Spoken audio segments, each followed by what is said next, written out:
This is the Drake Passage, the world's most dangerous sea route that humans have been avoiding for thousands of years. Even before the year 1578, no human in the world knew about it. While many people think that the main purpose of building the Panama Canal was to connect America's eastern coast with South America and the rest of the world through a shorter route. Yes, this is true, but this was not the only reason for constructing the canal.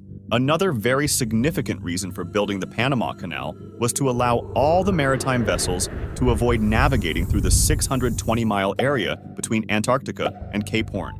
This is the point where the Pacific, Atlantic, and Southern Oceans converge. Why is the area called the Drake Passage? And what happens here that passing through it is still like passing through the jaws of death today? According to a registered estimate, around 800 ships have sunk in the Drake Passage to date, resulting in the loss of lives of approximately 20,000 people. In some instances, it has been observed that when captains are asked to navigate through the Drake Passage to reach America, they quit their jobs due to fear of going there. But why?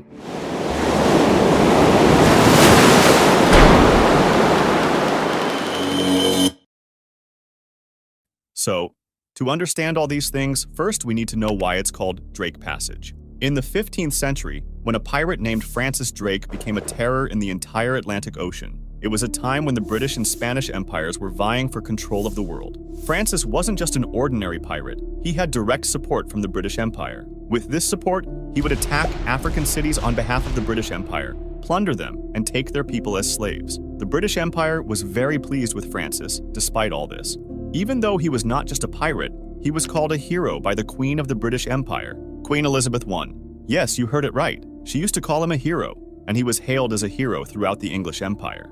Drake had also served as a member of Parliament for 3 constituencies, and until today, instead of being called a maritime pirate, he is called an English explorer of the English Empire. So, coming back to our story, Francis Drake was indeed brave, and that's why the Queen of the British Empire, Queen Elizabeth I, ordered him to break the control of the Spanish Empire in South America by sending him as an English explorer. The plan was that Francis Drake would plunder the cities and villages along the eastern coastline of South America and then enter the Strait of Magellan. After that, he would attack the villages on the western coastline of South America, gradually bringing them under British control. During this time, he could loot as many cities as he wanted. The only interest of the British Empire was to bring the entire coastline of South America under British control. According to the plan, Francis Drake set out on his journey in December 1577 with 200 people on 5 ships. By April, he had reached Argentina, but there was a mutiny among his crew, and Drake ended up hanging about 40 of his mutinous companions in Argentina. He left his 2 ships there and continued his journey on the remaining 3 ships. He had just crossed the strait and entered the Pacific Ocean when a fierce storm struck, causing the 3 ships to lose contact with each other. One ship's crew thought that Drake might have died, and they sailed back to England, while the other ship, caught in the storm, drifted into Drake Passage and disappeared. Drake, following the same ship, reached the shores of Drake Passage, but upon seeing the towering waves, he understood that going further meant only death.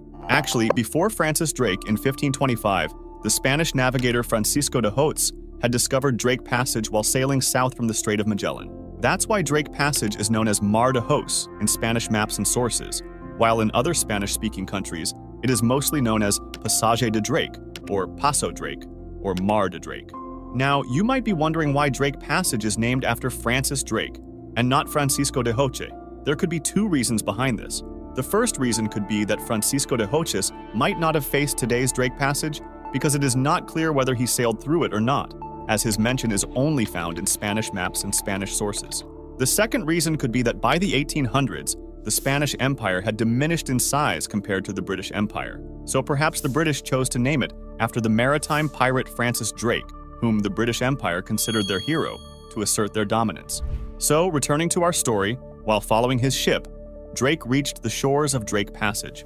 But upon seeing the towering waves of the sea, he understood that going further meant only death. So, Drake turned his ship back and headed towards the western coast of South America again. Then, plundering along the western coastline, Drake reached San Francisco. It was after this incident that the area was named Drake Passage, because no other ship had ventured into this part of the sea before him. Or if they did, they probably didn't survive to tell the tale. Drake had told his close companions that he felt there might be another world beyond the sea, or perhaps an undiscovered island where no one had ever set foot. What Drake actually mistook for an island was Antarctica. For thousands of years, humans had believed that there must be a continent here. The Greeks called it Terra Australis Incognita, meaning the unknown southern land. But no one had ever seen it with their own eyes. The question in your mind will be, why is this Drake Passage so dangerous? In other places in the world, the oceans meet each other. Then what is it like here? Nestled between the southern tip of South America and the northern reaches of Antarctica lies a narrow strip of ocean that has earned a fearsome reputation among sailors and adventurers alike, the Drake Passage. This treacherous stretch of water, connecting the Atlantic-Pacific Oceans and Antarctica, Southern Ocean, is notorious for its wild and unpredictable weather, powerful currents, and towering waves. It is a place where the elements converge in a dramatic and awe-inspiring display of nature's power. At first glance, the Drake Passage may seem like any other stretch of open ocean where two bodies of water meet. However, its unique geographical location and the absence of any land masses to disrupt the flow of winds and currents make it a particularly challenging and dangerous crossing.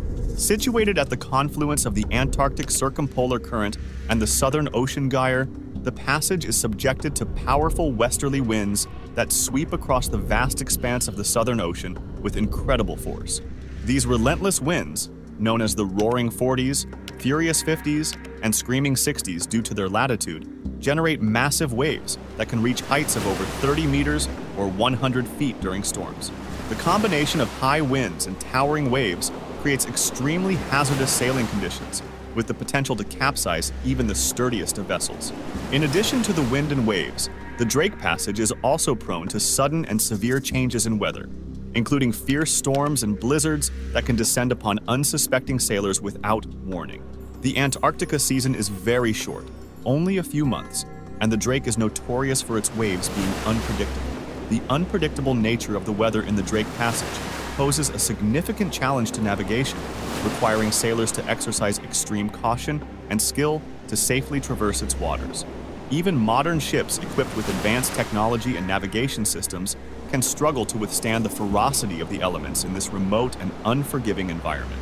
In addition to its formidable weather conditions, the Drake Passage is also home to powerful ocean currents that can reach speeds of up to 10 knots, 18 kilometers per hour. In early December, a TikTok vlogger who goes by Natasha shared a video of massive waves battering her cruise ship as it sailed through the Drake Passage between the Pacific and Atlantic Oceans at the southern tip of South America. The video was viewed more than 12 million times.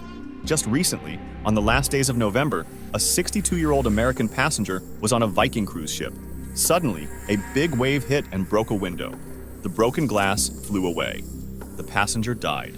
4 other passengers were also injured, but they did not lose their lives.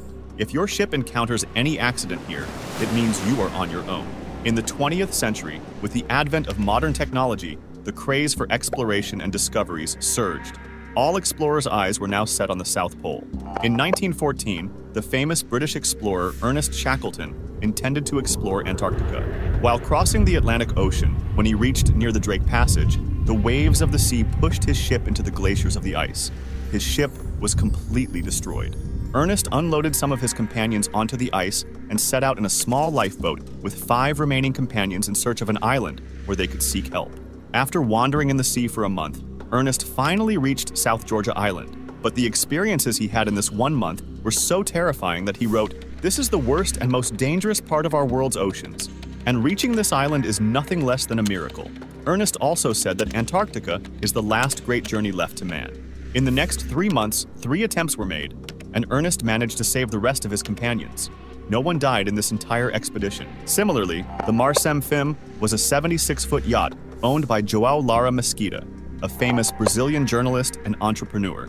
He and his crew of 4 were filming a documentary about the Antarctic coast when they encountered a severe storm on April 7, 2012. The yacht was trapped in the ice of Maxwell Bay of Ardley Cove, about 1,200 kilometers south of the tip of South America. The strong winds and high waves tossed the yacht from side to side, causing it to list and take on water. The crew radioed for help and were received by the Chilean Navy in the base in Bahia Fieldas in Antarctica.